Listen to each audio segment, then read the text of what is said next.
ব্যস্ততায় ভরা জীবনে মন থেকে বিভিন্ন বিষয়ে ভয় সংশয় দূর করে আনন্দ মজায় কাটাতে হলে মেনে চলুন পরমহংসদেব শ্রীরামকৃষ্ণের বলে যাওয়া এই অমৃত কথাগুলো, যা মনকে শান্ত করবে ও আনন্দ দেবে, সুখে রাখবে আপনাকে ও আপনার পরিবারকে। পরমহংস শ্রীরামকৃষ্ণদেব প্রায়ই বলতেন, যত মত তত পথ। অর্থাৎ প্রতিটি মানুষ তো আলাদা, আর আলাদা তাদের চিন্তা ভাবনা। তাই প্রত্যেককে নিজের নিজের বিশ্বাস ও ধারণা অনুযায়ী ভগবানের এক একটি রূপকে ভালোবাসে।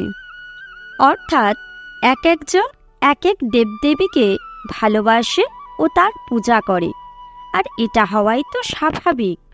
তাই কোন দেবদেবী কি ফল দেবে তা না ভেবে মন যাকে চায় তার নাম নিন, তাকেই প্রাণ ভরে ডাকুন ও ভালোবাসুন। তাহলেই দেখবেন মনে সংশয় হচ্ছে না, কাকে ছেড়ে কাকে ডাকবো। মন আনন্দে মেতে উঠছে এক নামে, আর মন যখন এক নামে বিভোর, তখন ফল পাবেনই পাবেন। ভগবান ভগবান সর্বত্রই বর্তমান। তাই যখনই আপনার মনে পড়বে, আপনি তখনই ভগবানকে স্মরণ করুন। ভগবানের পূজা বলতেই আমরা সকালে উঠে স্নান সেরে শুদ্ধ জামাকাপড় পরে ঠাকুর ঘরে বসে এক মনে পূজা করার কথাই ভাবি এতেই হয়তো ভালো ফল পাওয়া যাবে। কিন্তু এই ধারণা ভুল। ঠাকুর শ্রীরামকৃষ্ণ বলতেন, যে কোনো সময় যে কোনো স্থানে তার নাম নিন না কেন, কোনো ক্ষতি নেই, কারণ ফল একই পাবেন। শুধু ভক্তি ভরে তার নামটা নিতে হবে, তাকে ধরে থাকতে হবে। তাই যখনই আপনার মন চাইবে, তখনই আপনি নির্ভয়ে আপনার ইষ্ট দেবতার নাম করুন, আর তাতেই আপনার পূজা হয়ে যাবে। ভগবান মূর্তিতেও থাকেন আবার আমাদের আশেপাশেও। আসলে আমাদের সকলের চিন্তাধারা আলাদা হওয়ার জন্য মূর্তি পূজা নিয়েও মতভেদ আছে। কেউ কেউ বলে, মূর্তি তো মাটির তৈরি, প্রাণ নেই, তাই মূর্তি পূজা ভিত্তিহীন।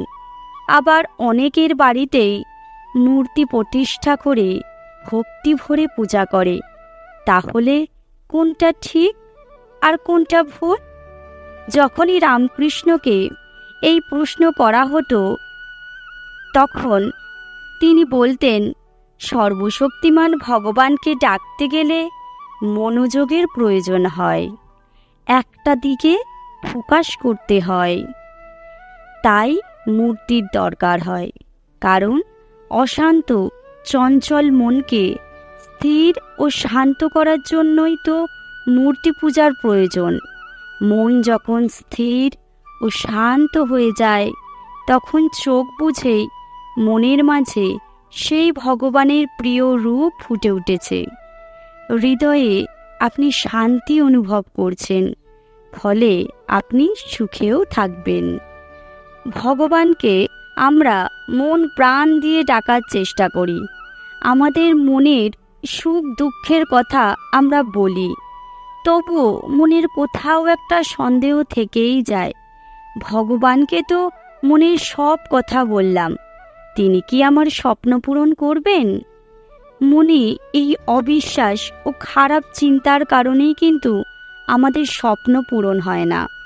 এক্ষেত্রেও পরমহংসদেব বলতেন, ভগবানের নাম নেওয়ার সময় ভালো কথা চিন্তা করলে ভালো ফল পাবেন, আর যত খারাপ চিন্তা করবেন তত খারাপ হবে। তাই ভালো চিন্তা করতে থাকুন এবং অটুট বিশ্বাসের সাথে ভগবানকে ধরে থাকুন। নিজেকে এবং নিজের আশেপাশের সকলকে মন দিয়ে ভালোবাসুন। দেখবেন জীবন আনন্দে ভরে যাচ্ছে, দুঃখ ধারে কাছে আসতে পারছে না। জীবন হয়ে উঠেছে আনন্দমুখর এবং আপনি ভগবত প্রেমে মেতে উঠছেন।